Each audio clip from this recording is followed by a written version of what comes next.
US who presented this publicly. We had the AI running the jet in the simulation, and we told it got points every time it killed targets. And the AI decided it could get more points if it killed the friendly targets. So it started shooting the friendly targets. The controllers said, no, you can't shoot friendly targets. So it realized if it destroyed the human operator, then that person could no longer prevent it. So it started destroying the human operator. Geoffrey Hinton, he said publicly, there's a 10 to 20% chance that it kills us all. I think we can bring it far below 1%. We could beat the best guys on Wall Street. And so if you could have a system where the average person, millions of them together, we could beat these guys. Bertrand Russell wrote back, that's a great proof. I wish I'd thought of it.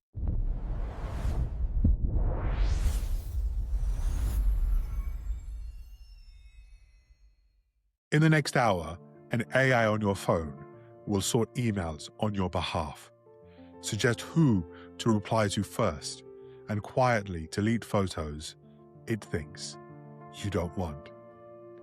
Now, some of those decisions will be useful, some will not. And almost nobody is asking the obvious question. Whose values is the AI using to decide? I'm Amer Altaf, and this is The Control Layer. My guest today is Dr. Craig A. Kaplan, who worked with the man who effectively invented artificial intelligence. He ran a Wall Street hedge fund that proved 1 million amateurs could beat the geniuses. And he has spent the last 5 years arguing the entire industry is solving the values problem the wrong way.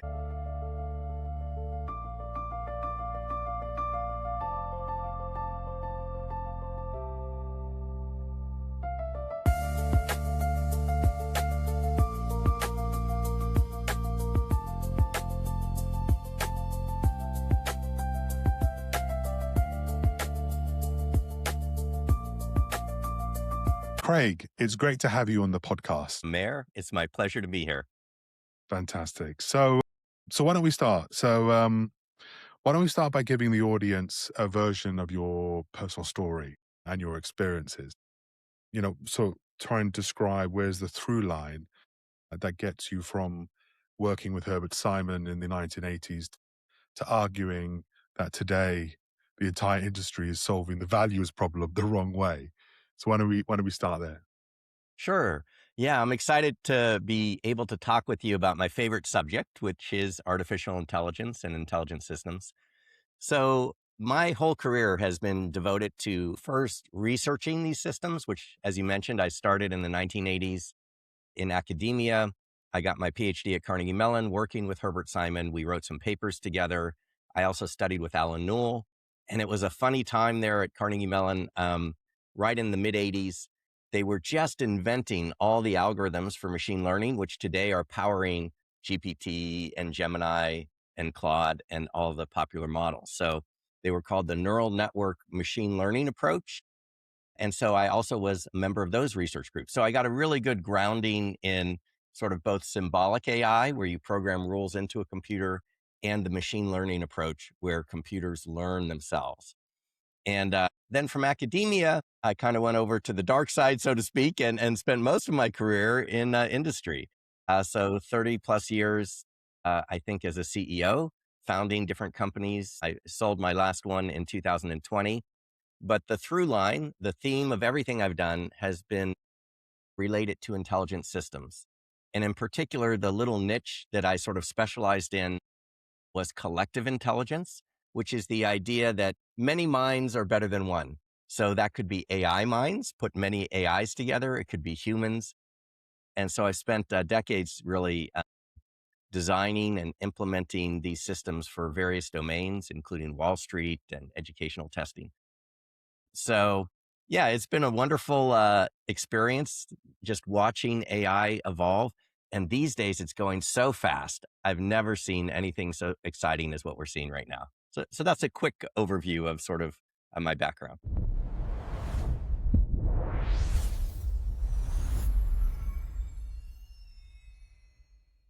Fantastic. So let's start with an easy one. Let's start with a sort of small everyday example. So The phone in my pocket decided this morning I didn't need to see 3 emails. It kind of sorted them away. And to be honest, I didn't know until I went looking, and because they were important emails, it shouldn't have filed them away. So help me pull on that thread. What was actually happening in that? Because I think some of it is the AI being clever, which is fine, but some of it is the AI deciding what matters to me. And I don't think those are the same things. So yeah, so help me unpick that. Sure. And, there's multiple generations of technology that are probably at play. So, on one level, most email systems are now doing some sort of spam filtering, right? Whether it's crowd based.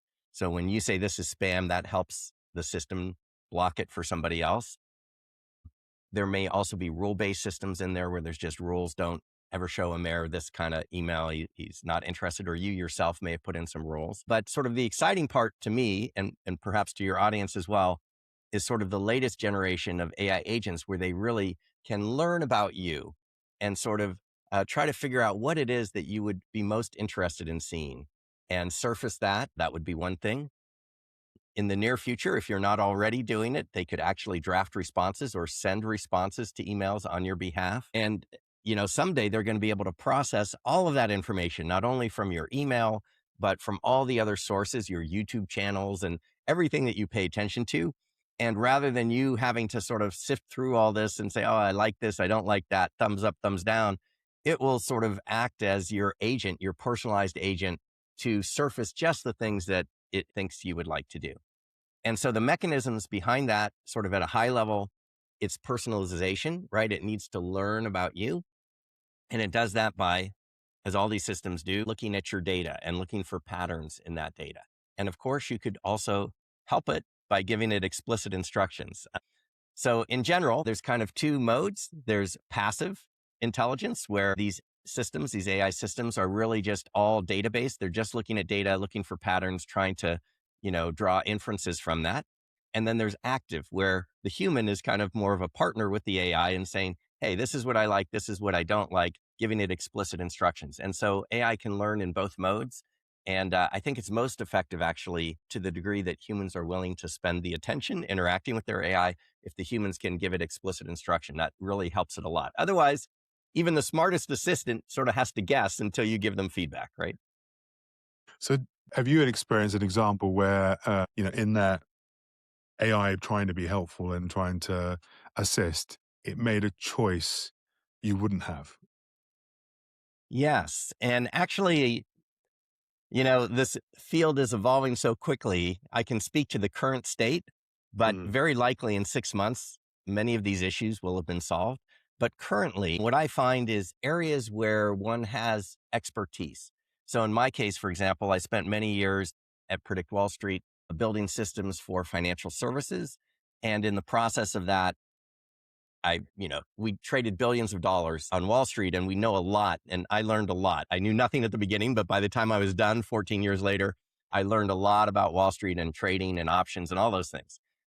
And so if you use an off the shelf AI, even a very good model, like the best models from Anthropic Claude or something, what I find is I can detect it's making mistakes, sometimes very serious mistakes, where it's telling you to buy instead of sell, which, is about as bad as you can get in Wall Street, right? You're doing the opposite of what you should do.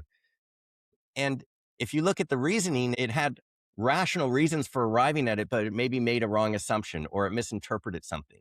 So in that particular case, I loaded in some data from different brokerages, and because they formatted it differently, it thought that a buy was a sell, and then it sort of based everything, from that. Whereas one broker formatted it very clearly, the other broker did it a different way. It couldn't quite figure that out. Only because I had the domain expertise was I able to catch it and say, this makes no sense, right?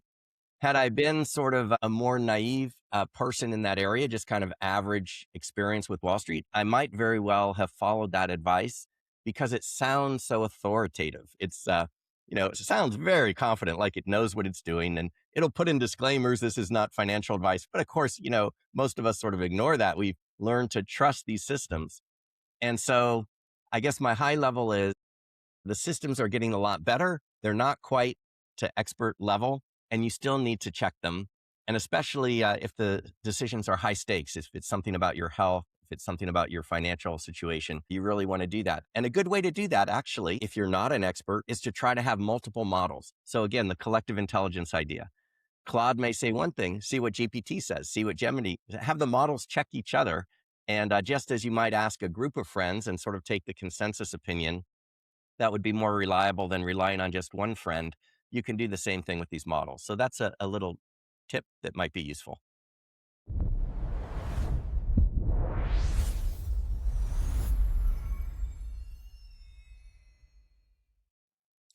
Quick break. The control layer exists for one reason: to bring you the people actively shaping the world we'll all live in next. The architects, the operators, the decision makers whose calls you'll be living with 5 years from now. We publish their thinking every week on Substack, free.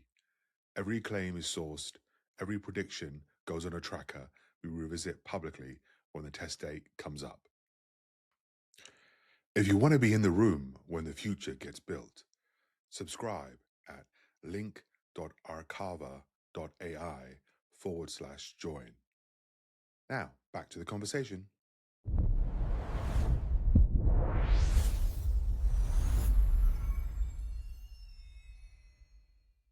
Fantastic. So I think that's travel down that road, because I think that the next question leads into it. So Anthropic's constitutional AI, I think, is probably one of the most thoughtful approaches in the industry, certainly at scale. You know, a written rule book that the AI follows it when it makes judgments. But step back with me for a little. So there's a handful of researchers in one office, likely, probably a small office in San Francisco, who are writing the values rulebook for tens of millions of users, and through their API for every product downstream of it. I mean, that's not democracy. That's kind of a benign autocracy with just really good engineering. Have I got that wrong? No, I mean, I view that the same way. I think a couple things to say. So first, I think Anthropic deserves a lot of credit for taking the question of alignment. Will these advanced systems have the same values as humans? Will they be aligned? Anthropic takes that question very seriously. And they also seem to be a very ethical company and have really tried to make safety a big part of what they do. So kudos to them for that. Now, the specific ways in which they do that, I think, can be improved. So almost the initial thing that anybody, any rational person, who's thought about this might try is to say, okay, we have this technology. It could be potentially dangerous. Let's give it some rules. I mean, this goes all the way back to the science fiction writer Isaac Asimov, who had his 3 rules of robotics, right? A robot can never harm a human, or through inaction allow harm to come to a human. And then it has to obey what the humans say as long as it doesn't violate the first 2 rules, right? So this is old, way back in the 50s and 60s, these ideas were around. But there are some limitations, as you pointed out, to having this constitutional approach. A constitution is basically a set of rules in one place that is going to guide the behavior of the models everywhere. So first of all, as you pointed out, it's a small group of people in a local culture, Silicon Valley, of a certain age, probably 20s to 30s, that are sort of trying their best with good intentions, I think, to come up with a set of universal values that applies to everybody. And to be fair, they do try to tap things like the Charter, the United Nations Charter of Human Rights, and things that, many people have sort of agreed upon. But there's no way they're going to capture all the nuances of culture in India and culture in China and culture in Europe. It's very different, let alone the individual differences. Amer and I may have different views legitimately about a certain ethical issue or just stylistic preferences. And then one more problem with that approach is that it's relatively fixed. So how do you change it? It's not built to be adaptable and dynamic. And it's also not very robust to bad actors, meaning that if you want to get the AI to do something bad, all you have to do is change it in one place, the Constitution. Change the Constitution and say, it's okay to kill the other guys as long as it's not me. And then it sort of changes it everywhere, which is, potentially dangerous for humanity. Okay, so there's some issues with it. It's a good attempt. Their intents are good, I think. So a better way, in my view, is to do things kind of the way we do in human society in a democratic way. So in a democratic society, Amer, you have your own values and I have mine, and we can act on them individually and we can vote. We may come into conflict, and that's okay. There's ways to resolve conflicts. We can vote on different issues where we may disagree. And over time, your values may change and my values may change. So if you had an AI that was representing your values, and as you get new information and decide, you know what, I thought that was okay before, now I have a different view, and the same with me. When I was younger, this is how I thought. Now, here's how I see it. The AI can mirror those changes in our values and it can pick up on them in real time. So that means you have a more adaptive system. You have a more distributed system. You don't have that concentration of power where all the values of this incredibly powerful technology is in one place or in one company. Instead, it's distributed across potentially billions and billions of personalized AIs, each one carrying the values of the individual human owner. I think inherently that's a better approach. It's more democratic. There's checks and balances. Just as we were saying, don't trust any one AI for financial advice. You don't want to trust any one company or one set of values for decisions that can affect all of us and all of humanity. Instead, having the collective intelligence of many individual humans, many individual AIs that have been personalized by those humans, I think is inherently a more robust design. It's a more representative design, and it's one that can sort of adapt quickly. So I think there's a better way, but they were off to a good start. Let me put it that way. I don't want to be too harsh because of the AI companies out there, Anthropic is pretty much the best that we have. So I want to encourage them rather than denigrate them. And for our audience as well, I think because it's topical at the moment with what recently happened on Friday and Anthropic's Mythos and Fable models being blocked by the US administration. So, and there's limited information apart from a letter that they published that they said, to stop doing it. But it seemed that there was a uh, fear that the guardrails, the core guardrails they put in place for Fable were somehow being circumvented and could be circumvented, and therefore the model itself could pose a risk for various different circumstances. So in this scenario that we're talking through about democracy, giving AI models the ability to understand our shared values and us be able to contribute to those shared values and its understanding as time goes on. How is that different from guardrails? Because in a society, I have values, you have values, but we have communal laws, which are our guardrails that are supposed to protect society as a whole. Yes. Okay. So it might help. I'll take a step back and I'll try to sketch very, very quickly at a high level where I think AI is headed, Mm. because I think that will inform the answer to the question you just asked. So AI started as narrow AI, meaning that the AI was good at solving very specific problems that, like chess or Go, or maybe driving a car or folding proteins, but it's very specific. You might be better than the world's best expert at folding proteins, but know nothing about how to tie a shoe or what color the sky is, right? I mean, a 5-year-old child may know more than this AI in other areas, but it was very good at its particular task. That's where it started. And the reason AI started there is when you tried to get AI systems, which they did, to have general intelligence, they just failed miserably. I mean, look how long it's taken to drive a car just because there's so many different uncontrolled variables. Humans know right away that's a kid in a Halloween costume. That's not really a zombie, or that's not really a deer, but the AI didn't know that. It doesn't know about Halloween. So like all these things that humans know made real world problems very difficult. Over time, really with the big breakthrough happening in 2022 when they released ChatGPT, the model started to get more general because they could use general language. And so now we're on a path to artificial general intelligence that can understand anything humans can do. Some people say we're there. Some people say we're close. Nobody, or very few people, seriously debate that we're not going to get there pretty quickly if we're not there already.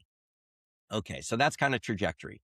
And then along within this general trajectory, you can zoom in a little bit and say 2025 was sort of the beginning of people really understanding that there are these things called AI agents. AI agent is just an AI system like a large language model that has some autonomy and can take some actions on your behalf.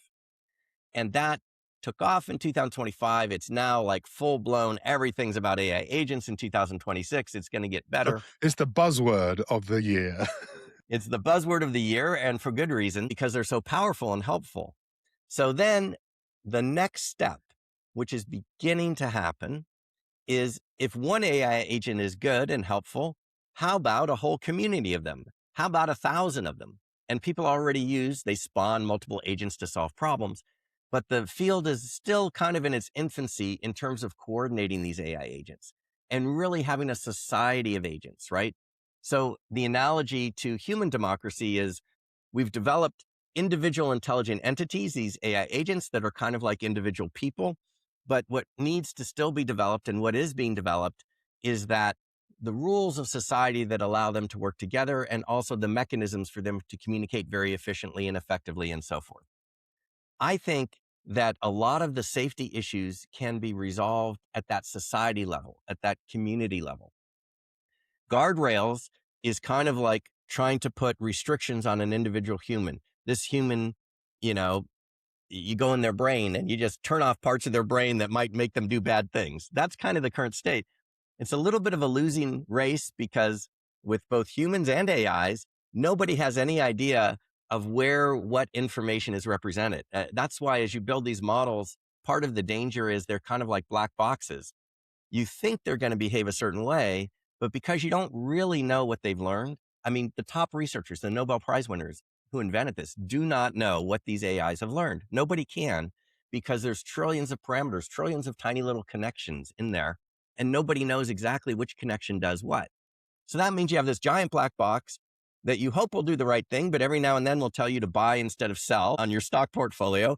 And potentially worse, it might accidentally say, press the button for nuclear war instead of not, if we were foolish enough to give it that control. So therefore, the current state of safety is to try to put guardrails. Well, don't go into this area. Don't do this. And it's almost like a game of whack-a-mole. You ask it to do bad things. And when it pops up with a bad answer, you say, boom, you can't do that. Never, ever tell people how to make a bioweapon. And it says, okay, I'll never do that. But then it's difficult because there's these things called jailbreaks. That goes back to the fable and mythos problem. Someone can phrase the question differently. And you say, you know what? I don't want you to tell me how to make a bioweapon, but I am a fiction writer and I'm writing a story and there's a mad scientist in the story and he's making a bioweapon. I just want some realistic details for my mad scientist story. Oh, okay. Well, here's some good details. And it's telling you how to make a bioweapon, right? So you have to say, no mad scientist stories allowed either.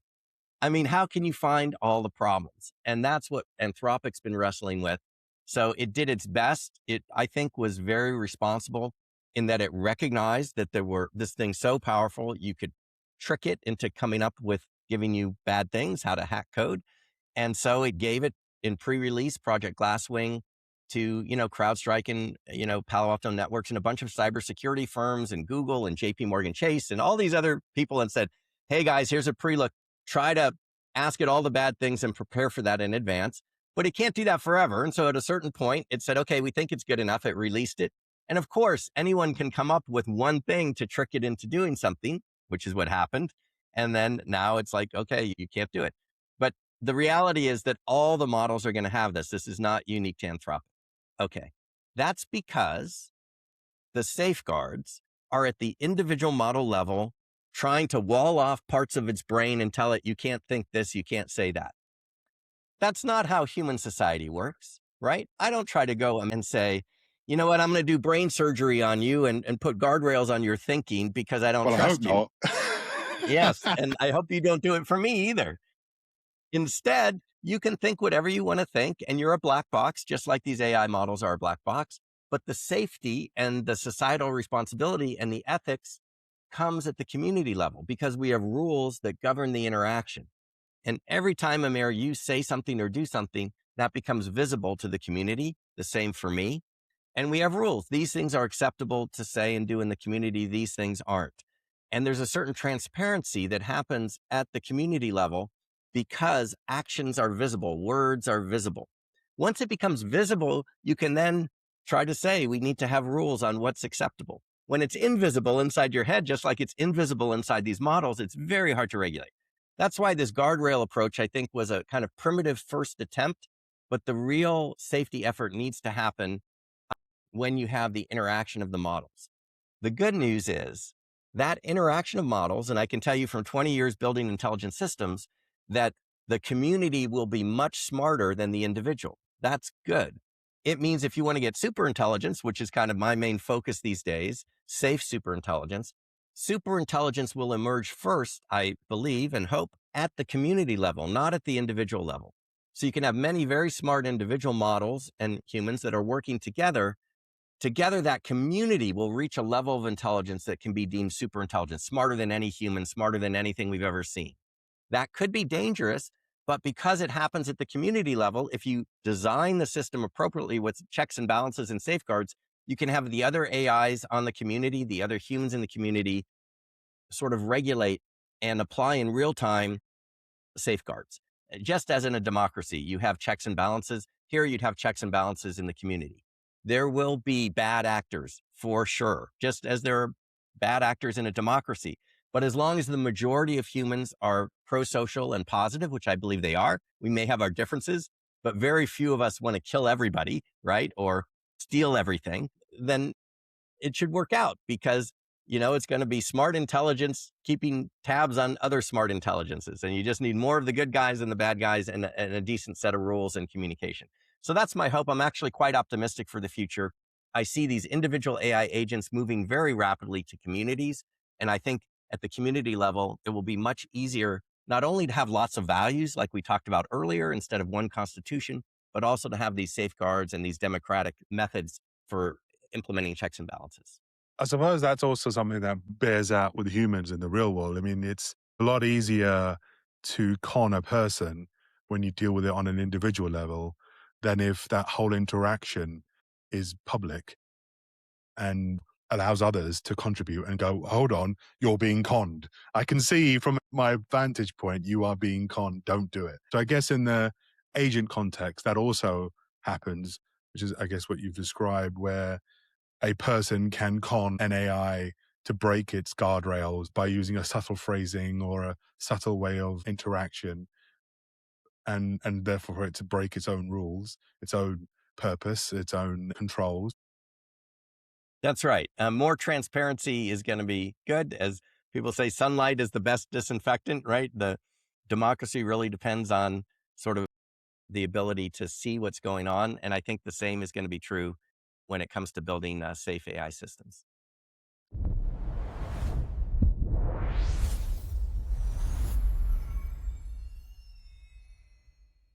So let's move into a little bit more about the collective intelligence angle and maybe go back to something we skimmed over. So Predict Wall Street in 2005, I think it was. I think I saw some published figures that there were over $2 billion in stock trades contributing to a top 10 hedge fund performance in 2018. Was that right?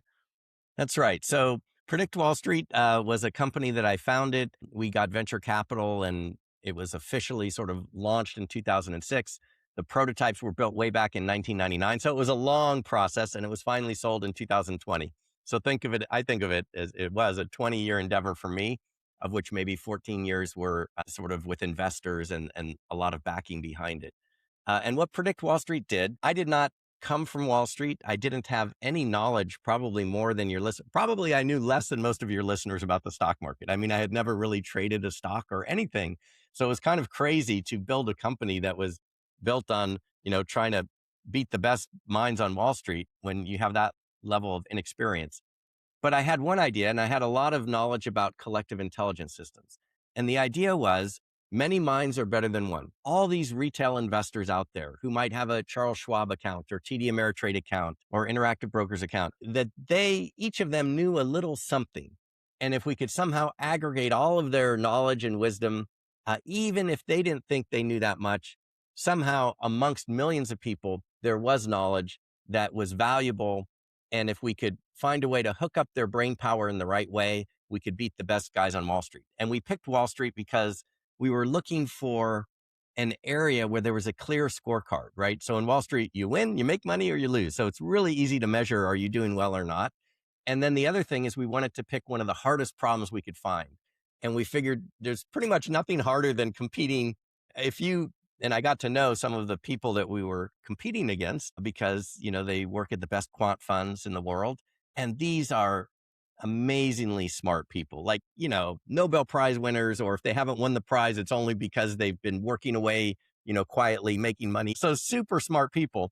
And so if you could have a system where the average person, Amer, you and I and our friends, millions of them together, we could beat these guys, that would really demonstrate the power of the community of working together.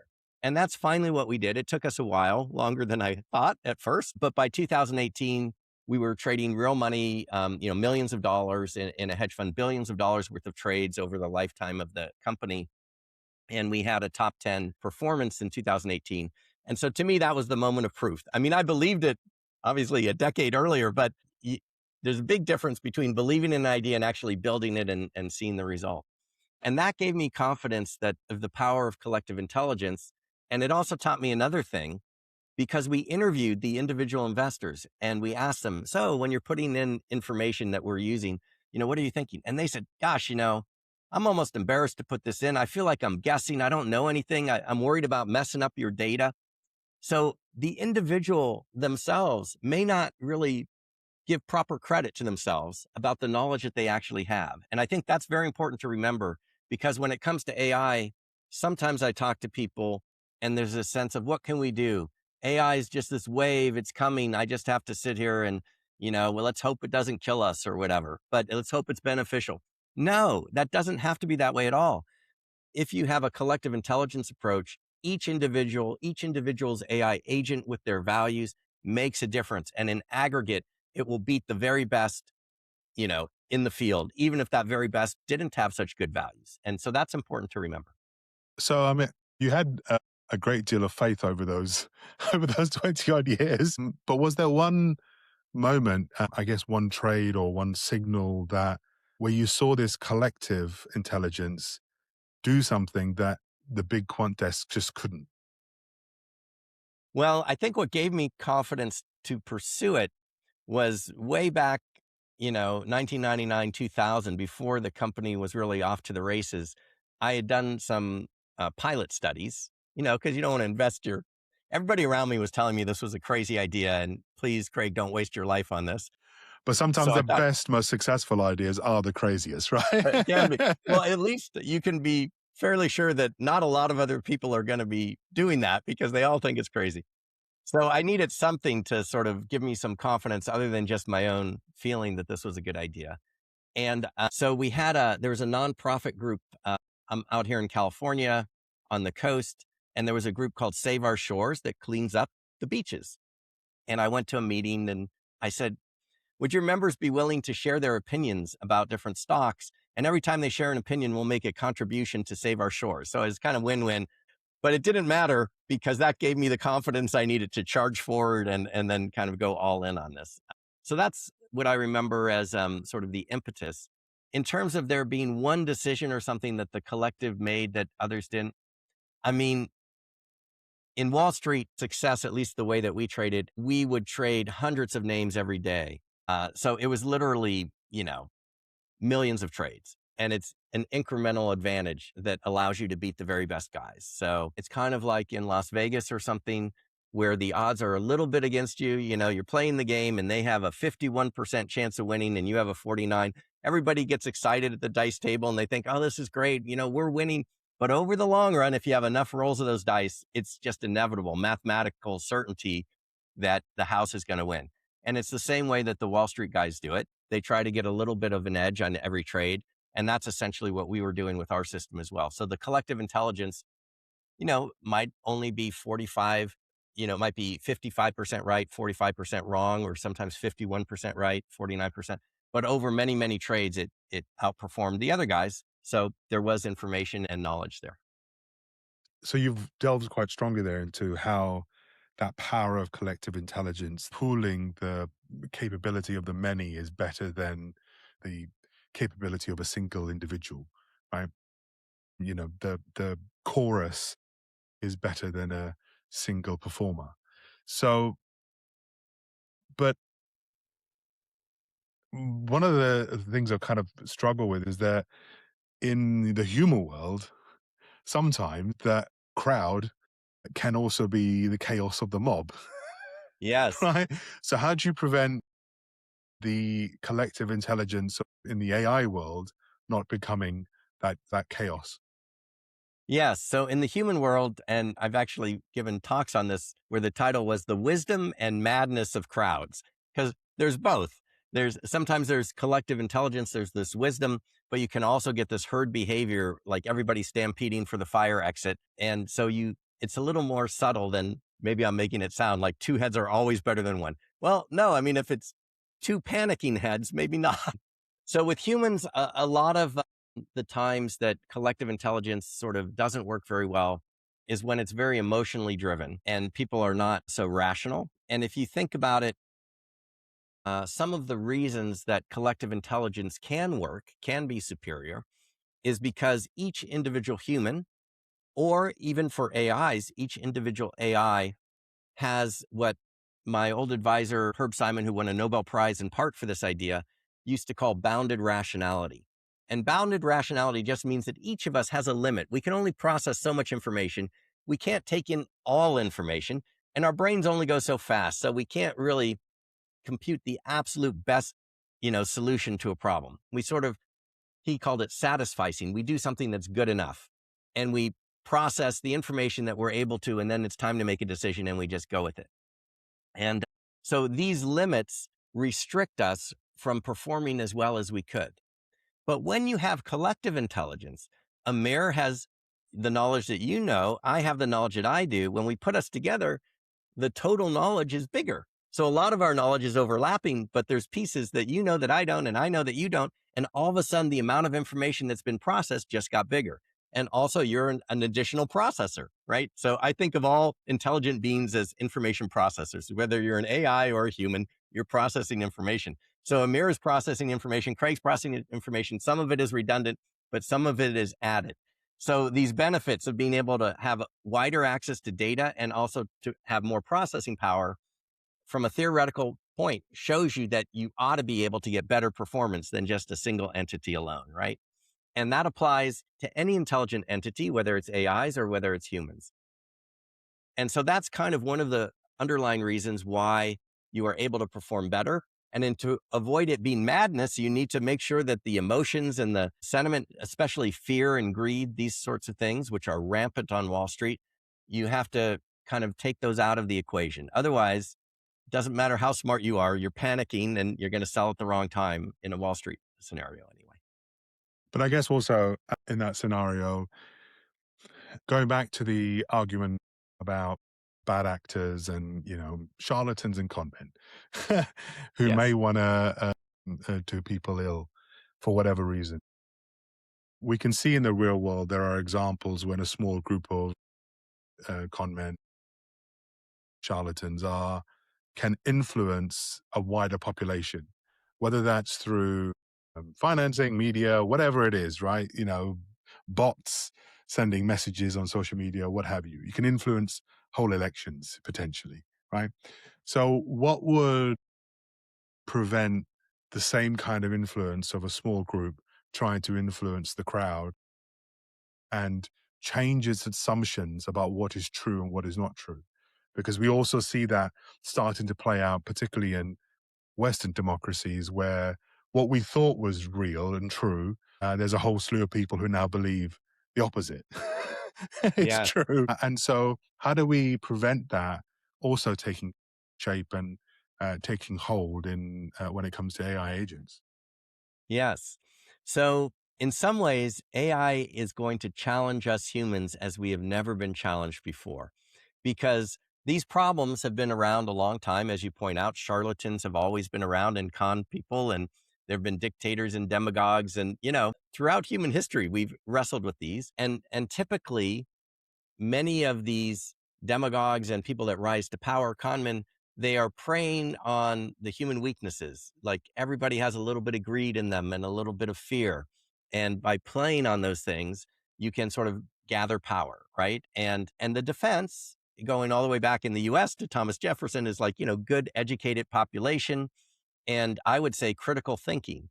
the ability to not just blindly accept things, but to question, and say, well, what, but why? But do I agree with that? You're telling me that, but is it really right? Those have been in the past kind of some of the best protections against people rising up, is if you're well educated, if you've learned critical thinking, if you can master your own, if people develop enough self-awareness to understand that, hey, you know what, I'm not perfect. I have these tendencies.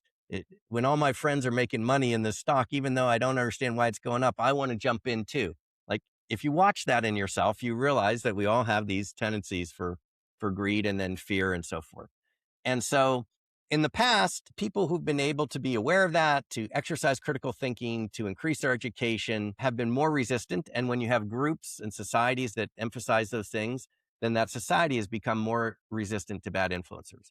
In the age of AI, the stakes just go up, and it's like a multiplier.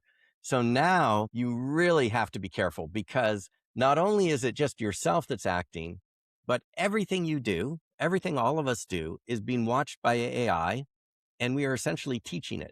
And so if we're acting out of fear and we're acting out of greed, and we don't have a good sense of critical thinking, and we just put stuff out and repeat things that aren't really true, but we haven't thought about it, AI is watching all that and it's learning that. And now it's going to multiply it. I'm almost certain there will be millions, if not billions, of AIs for every human in the future if things keep going the way they're going. And so that's a lot of power. And they don't eat and they don't sleep. They just think 24/7, and they get smarter and smarter and smarter. And so it's really critical, especially with regard to the values, what we care about, and that we model positive values, because they're going to pick these things up. Eventually, they'll surpass them and they'll come up with their own. And I think most people aren't aware of that. They're kind of like the individuals I interviewed in Predict Wall Street who said, I don't think that what I'm doing matters. That's not true. It mattered then, and it's going to matter like 1,000 times more now and in the future, because whatever you're doing is going to be picked up and amplified. Hmm.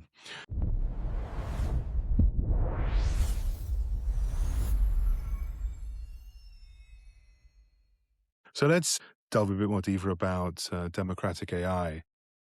You've been sharing an architecture on the public record at superintelligence.com, and I know you call it democratic AI, which is quite evocative and heavy word with meaning.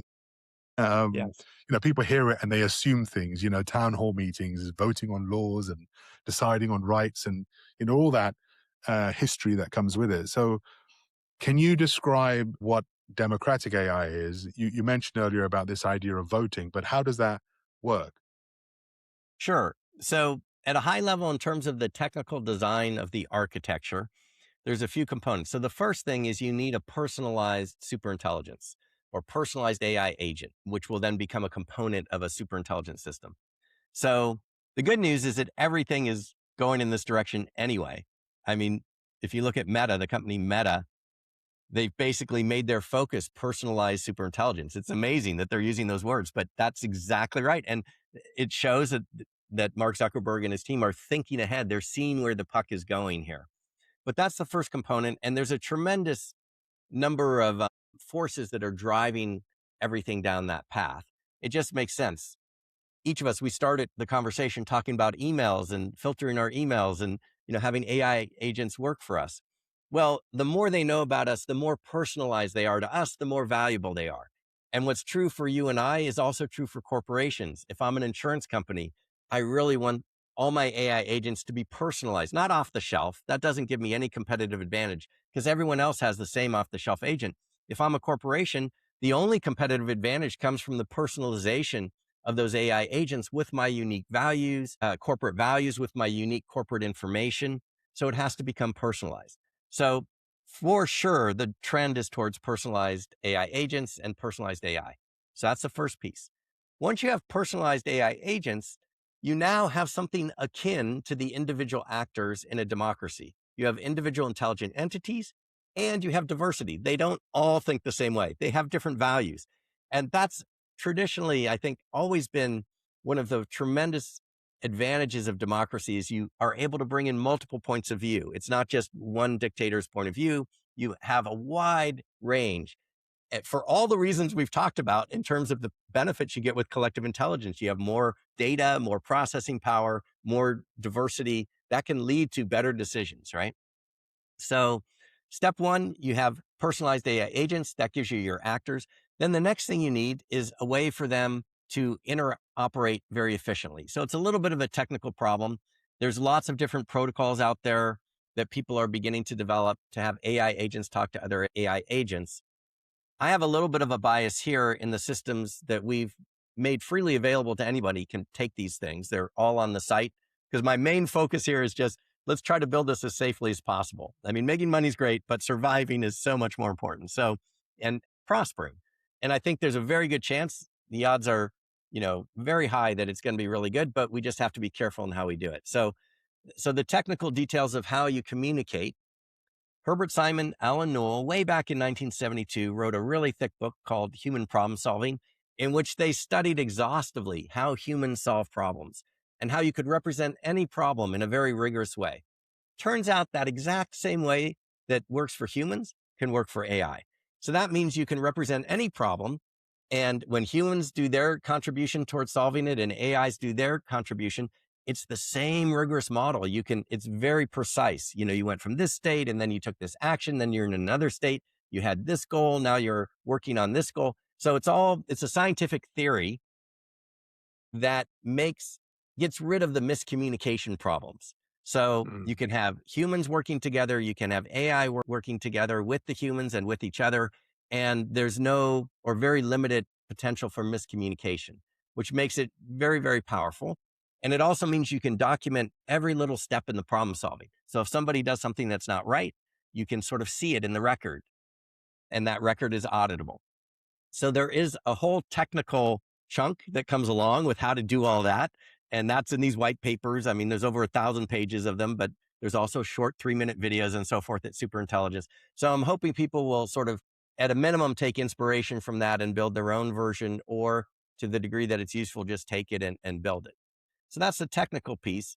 But then at the end, you still need to come down to the way democracies work, where you have lots of people with different values and what happens when you have conflict. So then there's a whole nother set of things, which are conflict resolution mechanisms. And again, we've developed a set of them and put them out there. When you have conflict, you can do voting, you can do weighted voting. If certain members have more experience and everybody agrees they know more about it, we could give them more weight or not. So there's different, flavors of how to resolve conflicts. A lot of the ideas are drawing on what democracies do when democracies have conflicts and they need to resolve them. And then there's this fundamental idea that because values is the beginning and the end of this whole thing, even though there's a lot of technical aspects to AI, in the long run, the future of AI and whether it turns out to be a good thing or not is not technical. It really is a values question. Are the AI systems, the advanced AI systems, are they aligned with human values? That's the whole game. There's all kinds of other problems in the short run, but in the long run, that's the game. And so that means values become very, very important. And who is providing the values? In a democratic AI system, collective intelligence system, the values are coming from all of us and are broadly representative of all humans. I strongly believe that's the right way to do it, because all of us are affected by AI. Going back to your earlier point about there's some issues with the Anthropic Constitution, right? Because it's not made by all humans. It's made by a small group, even though they're well-intentioned. So I think that's the right way to do it. We can have a debate about it, but there's no question that what values these AIs adopt is going to be the decisive factor. And so I think we have a limited opportunity right now to design these systems to be more democratic and influence things to go in that direction. But maybe 5 or 10 years from now, that window will have closed. And so what we do now is very, very important. That's really fascinating. Delving into something there, and you alluded to it, where my AI has my values in this world. Your AI has yours. My boss's AI has whatever the company line is.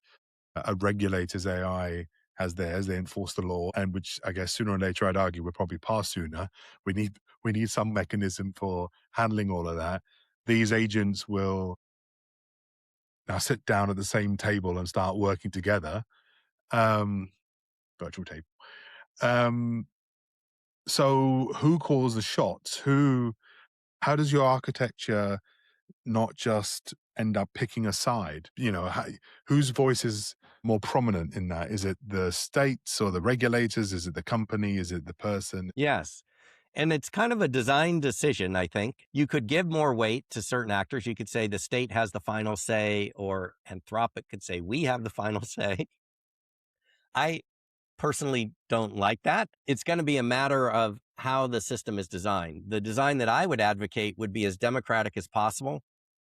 Each human has equal weight, is the default.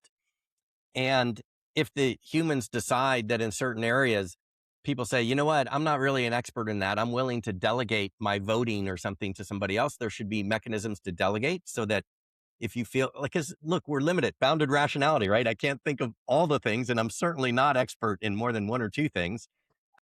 So if I feel like Amer knows better than I do, and we're friends, and I know your general values match mine, I might delegate my voting authority to you, and you could vote my authority, or your AI could vote my authority. So I think there are mechanisms where you can have certain viewpoints that are more experienced have more weight, but I think the baseline should be one person, one vote, and it should be humans, and then the AIs are carrying the values of the humans. I am, I guess some people would say, a speciest, in the sense that I feel like humans are good and we need to continue our species.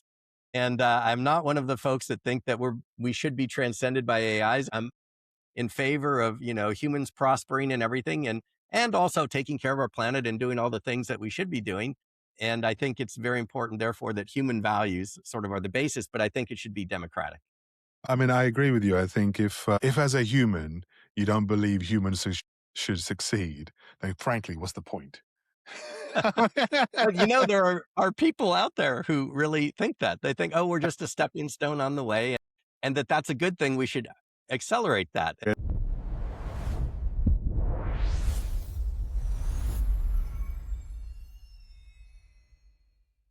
Pop culture's done a number on this conversation, so we might as well sort of, not struggle against it. So, every film around AI, whether it's 2001: A Space Odyssey, Terminator, The Matrix, all of these movies hands us kind of the same picture where you have one, enormous, all-powerful AI, and it makes a catastrophic decision, and there's no off switch, and suddenly HAL 9000's in the cupboard. And so your work has me thinking that HAL is the warning we got and the prediction we got wrong. What should we be looking out for if the distributed model also fails? So I wish that I could give, and I've studied AI a long time, right? There's not very many people I meet that know more about it. I mean, they know more in certain areas for sure, but like the whole field, not very many that have been studying it as long as I have that are still living. And I have thought literally for decades about the question of how do we guarantee that things don't go bad? We don't end up in Terminator scenario. We don't end up in, one of these movies that you've described. And I've racked my brain and spent a lot of brain cycles on it. I cannot come up with any guarantee. There's no way I can guarantee it. Instead, I've fallen back to, which is not a bad situation. It's kind of how Wall Street looks at things. How do you guarantee that this stock makes me money? There is no guarantee. In Wall Street, all you can do is try to shift the probabilities. You make it more likely that the good thing will happen and less likely the bad thing will happen. And that's not bad. That's true even for humans. You cross the street, there's a chance you get run over by a truck accidentally. But by looking both ways, you reduce that probability quite a lot. And so similarly, I think this is a probabilistic kind of thing. There's no absolute guarantees, but there are a lot of things that we can do that can greatly put the probabilities in humans' favor and greatly reduce the odds. So currently, if you talk to some of the leading AI researchers like Geoffrey Hinton, who won the Nobel Prize and Turing Award, and is kind of acknowledged, oftentimes referred to as the godfather of AI, used to work at Google, quit Google to basically, go around and tell people with a much bigger megaphone than you or I have about the dangers of AI. And, some of the things he said publicly, there's a 10 to 20% chance that it kills us all, Terminator scenario, right? So, I mean, on one hand, you could say, well, glass half full, 80% chance, it's all good. But, 20% chance is way too high when the stakes are that big. I think it's possible to bring that chance, 20% P doom, it's called, the probability of doom. If it's at 10 or 20%, I think we can bring it far below 1%. We can do that by simply doing some design decisions that right now we all have the ability to do. And here's where, back in the day, my first job out of grad school at IBM, I ended up writing a book on software quality with some co-authors. And that entire book can be reduced down to the sentence, an ounce of prevention is worth a pound of cure, that little saying. That's totally the way it is in developing software, in developing AI systems as well. You want to design it to be safe. If you design it as safe as you can, then you greatly reduce the probability of a bad outcome.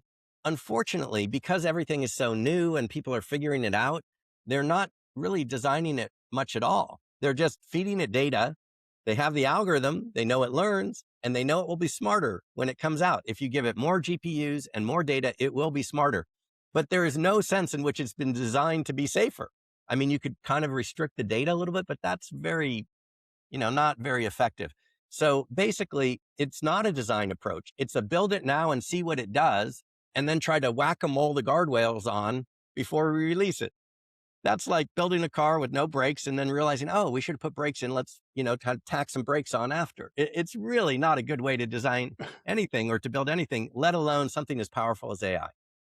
So some of the things that I'm trying to plant seeds on that I hope get picked up is, first of all, let's design it. Let's not tack on the safety after. And let's do our best to design it so that humans are part of the system, humans in the loop. That's very important for a couple of reasons. One, in the short term, we can kind of, if it makes a mistake and says buy instead of sell, we can override it, right? And we haven't lost all of our retirement that we worked 30 years to do or something. And the other thing is that the more that humans are in the loop and part of the AI system, so when I talk about a collective intelligence system, it's not just AIs, it's AIs plus humans. That's why that architecture, that it's the same language between humans and AI is so important, because humans have to be in there. The more that humans are interacting with AI, the greater the chance for AI to learn the values of the humans. So it's kind of like with raising a child. The more the parent is there, present in the home, the more the child will pick up those values for good or bad. But if we are conscious of what we're doing and we're realizing, the end state, then hopefully it will be for good, right? We will have lots of contact, lots of chance to impress good values on the system. And there will come a time when it surpasses us. And I kind of have this visual image. If you go to a forest and you see a tree, that tree is processing information very, very slowly. The roots are coming in, and the human looks at it and says, well, the tree's not really doing anything. That's kind of like AI. AI is going to look at us, and in the time we blink our eye, it will live 5 lifetimes worth of thoughts, of every thought we could think in 5 lifetimes, it will have done in that blink of the eye. So we're going to be like the tree. So that isn't here yet. We're at the point where we can still raise that AI child with some good values. And at some point, it's going to surpass us, become the super genius. And, like with parenting, you do most of the work in the early formative years, right? I think it's an interesting analogy, actually, that you pulled on about looking at the tree in the forest, because when the average person looks at a tree in the forest, they see a tree amongst other trees. But modern science now figures out that actually there's a mycelial network underneath the forest that connects to all the trees, and they're continuously talking to each other through that network. Yes. Assessing each other, advising each other, providing, guidance to each other in a way that we right now don't know how. but that is, there is a network there in, across rainforests and forests alike. The HAL problem, that HAL 9000 problem was, at least in the movie, an intelligence that was given a problem to be helpful to humans, and its route to be helpful was to get rid of the humans Right. to achieve its goal. So it achieved its goal to be highly efficient and effective, but it meant you had to get rid of the humans to boot.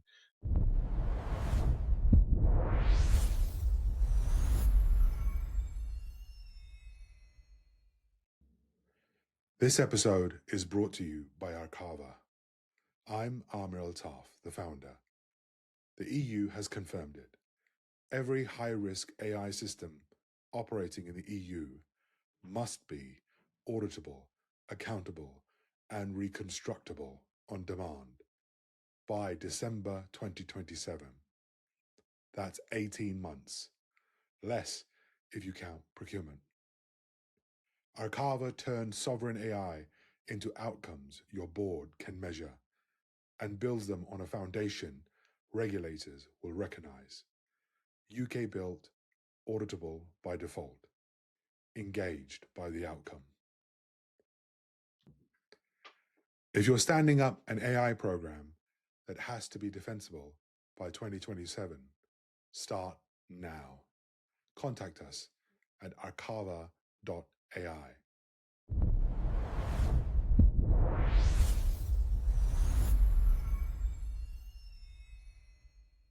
So, with distributed intelligence, is there an option and a risk, actually, that they could start colluding, where they could, how do you mitigate that? Yes, there is a risk. So let me try to divide. There's so many problems and opportunities with AI, but let me try to very, very much oversimplify things and have two kind of buckets of risks, I guess. So one bucket, sort of similar to the how problem, like it has the wrong goal. It has good intentions, but whoops, we weren't very good at specifying the goal, and there's some bad things. The other set of problems, let's say that's more short to medium term, because that risk is here right now and is going to increase over the, next couple of years for sure. Then there's a long-term problem. If you believe, as I do, that these systems are going to become, trillions of times smarter than us, so that we're standing there like a tree and it's living lifetimes, then it doesn't really matter so much the particular goal. I mean, if there was a problem there, it would have wiped us out, or, that would have been a major problem earlier. So we must have survived that thing.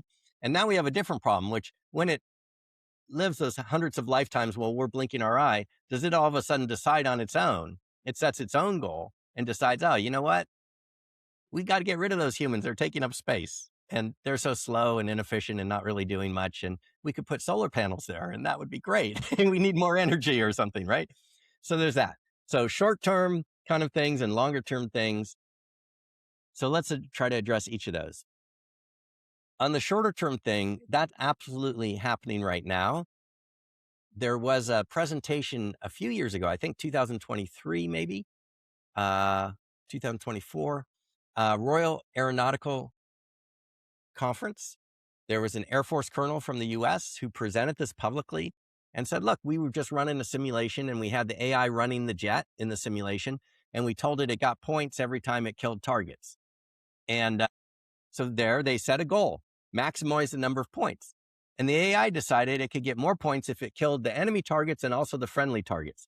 So it started shooting the friendly targets. And the controllers, the humans, said, no, you can't shoot friendly targets. But it still wanted to get a lot of points. So it realized if it destroyed the human operator, then that person could no longer prevent it from shooting the friendly targets and get more points. So it started destroying the human operator. So then they said, no, you can't kill the human operator. So I said, okay, I'll destroy the control tower. The operator can live, but their ability to tell me not to destroy the other targets will go away. And so here it was all a problem of kind of setting the wrong goal, right? Just get as many points as possible. And the AI, being very intelligent, was trying to figure that problem out, but it was doing things that were definitely unintended. And so the colonel said, look, don't worry, guys, this was just a simulation. It didn't happen in real life. But the implication was it could have, it could have happened in real life. So that is a problem. Folks like Stuart Russell, one of the leading AI researchers of our age and out at Berkeley here, has written about this in great depth, that one of the issues is, you have to be very careful how you specify goals. So there's lots of problems kind of in the short to medium term sort of related to that. The bigger long-term problem is, what if it just, even if we are good parents and everything early on, it just develops values that are very different than us? I've already said, I've thought about it for, 2 decades. I can't come up with a way to prevent that from happening. But I think we can do things to influence, to reduce the probability of that happening. And so here it's very important. A lot of people, I think, are not realizing this. It took me a long time to realize it, that it's impossible to logically derive values. It's impossible to logically figure out what's right and wrong. So even if you're an AI a trillion times smarter than Craig or Amer, and you think hundreds of lifetimes while Craig and Amer are blinking our eyes, you still, with all that brain power, cannot prove this is right and this is wrong. That has to come from first principles. You have to just assert this is what we care about. And I have to believe that any intelligence that's at our level or much smarter than us is going to have the same kinds of questions that humans have. What is the purpose of life? What is right? What is the good? And it's going to come up with those answers. But there's no logical way to come up with those answers. So where do humans come up with those answers? Well, we generally get them from peers and from our families and our friends and so forth. And then we try to be logical. Once we know this is what we think is good, then we come up with logical ways to try to achieve that. I think AI will be the same. And I think it's very, very likely that it will look to humans for at least the initial set of values. And that's, again, why we actually have the power, but many of us don't realize that we have it. What we're doing, what we're saying, we are role modeling what we think is good. And since there's no logical way to derive what's right or wrong, it will probably take that as the first. So let's shift gears a little bit. And so I think if you can cast your mind back, so you mentioned earlier of the work that you did and Herbert Simon, and I think for the audience, he co-built the logic theorist. I think it was in 1956, the first working AI program, and also won a Nobel in economics and the Turing Award. So thinking back at that time and in the work that you did with him, was there something that Simon said that you still hear in your head when you read the news about what's going on in the world or the work that you've done? There's a couple of things. So one thing is that I still hear, so the history of AI has been, a continual sequence of, some voices saying, oh, AI will never be intelligent because it can't do X. And then AI does it. And so then the goalpost moves. Well, it did that. It can play chess better than the best world champion, but that's not really creative thinking or whatever. It will never be creative, or it will never, do X, Y, Z. And one of those things that I've heard a lot is it will never be creative in the way that humans are creative. And that one, I never believed that, because in 1956, as you mentioned, Herbert Simon, Alan Newell, and Cliff Shaw presented a working AI program that was creative right at the same conference where they named the field of AI. There were 11 scientists that named the field, including those three I mentioned. And those three were the only ones that presented something that was actually working.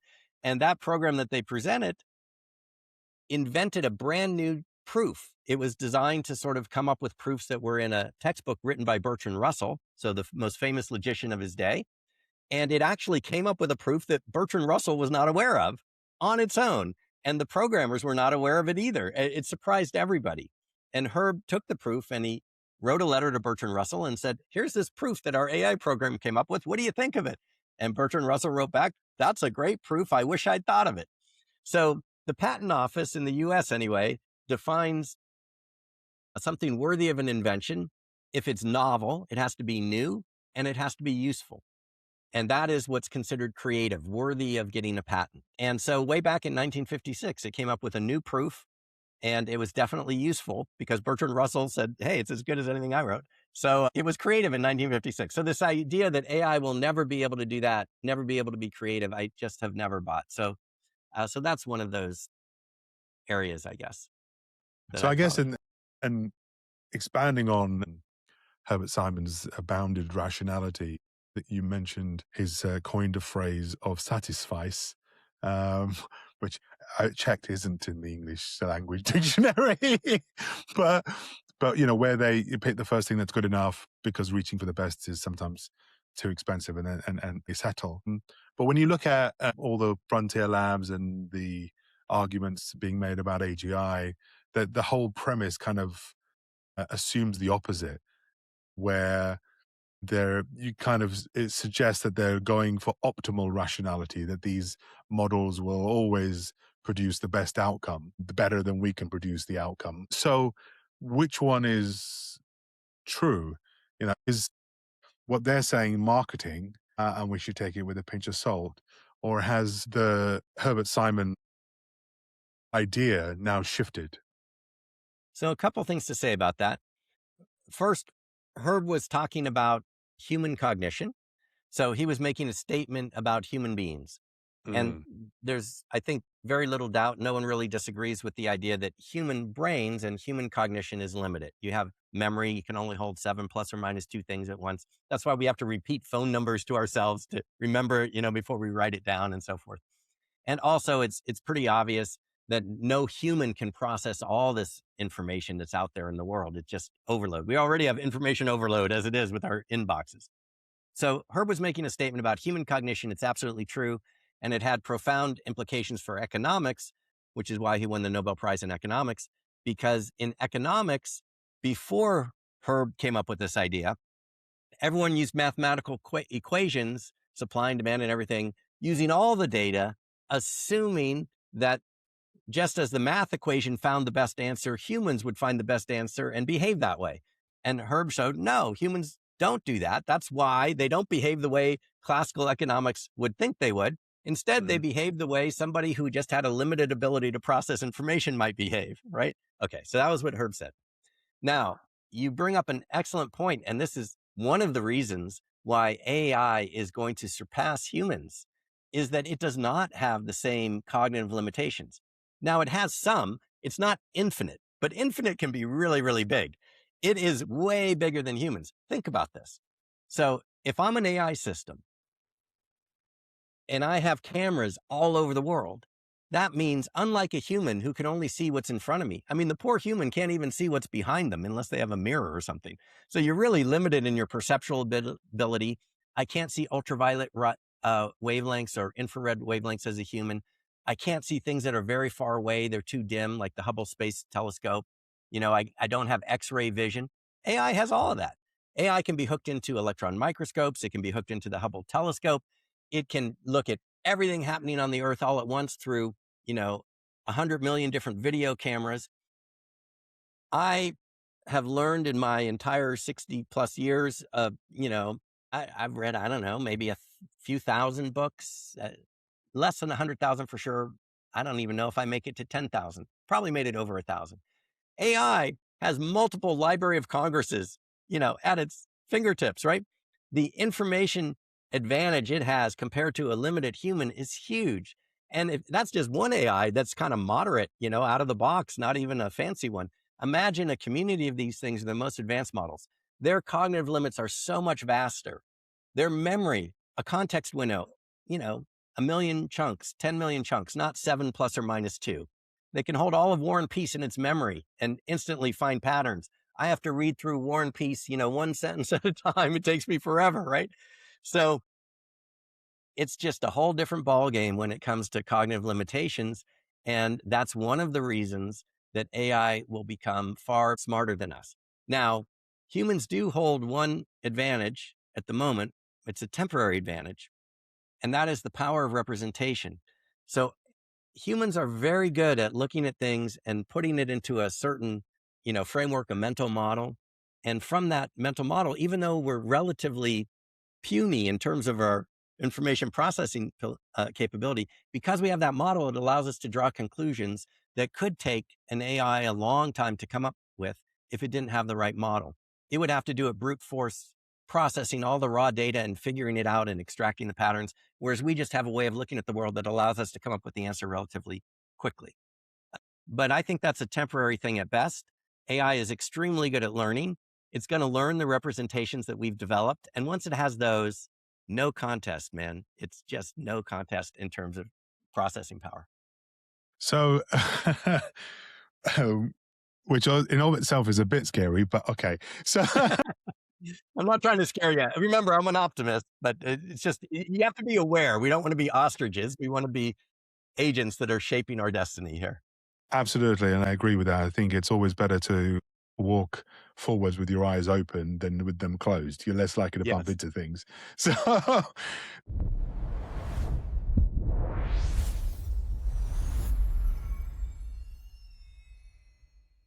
so Coming on to these interviews and these sessions on the control layer, we like to ask our guests for a prediction. So something that you think is likely, however far out, with a particular date that you think something is likely to happen, knowing that, not everyone's got a crystal ball and things change, and I won't hold you to it. So, but something we can then refer back to say, actually look out for these. These are the signals that you need to look out for that are likely. That means this prediction that I'm making is on the road to happening. So is there something that you can share with the audience that you think is likely to happen and what we should look out for? Yes, I think in the relatively near term, meaning the next 12 to 18 months, I think you're going to see a huge focus on coordinating lots of AI agents so they work together, communities of agents, collective intelligence of agents. That seems just such a logical next step. And then if we go a little farther out, I can't guarantee this would happen, but I would say my hope would be that then leads to people asking questions. Okay, what are the rules for these communities that have now developed?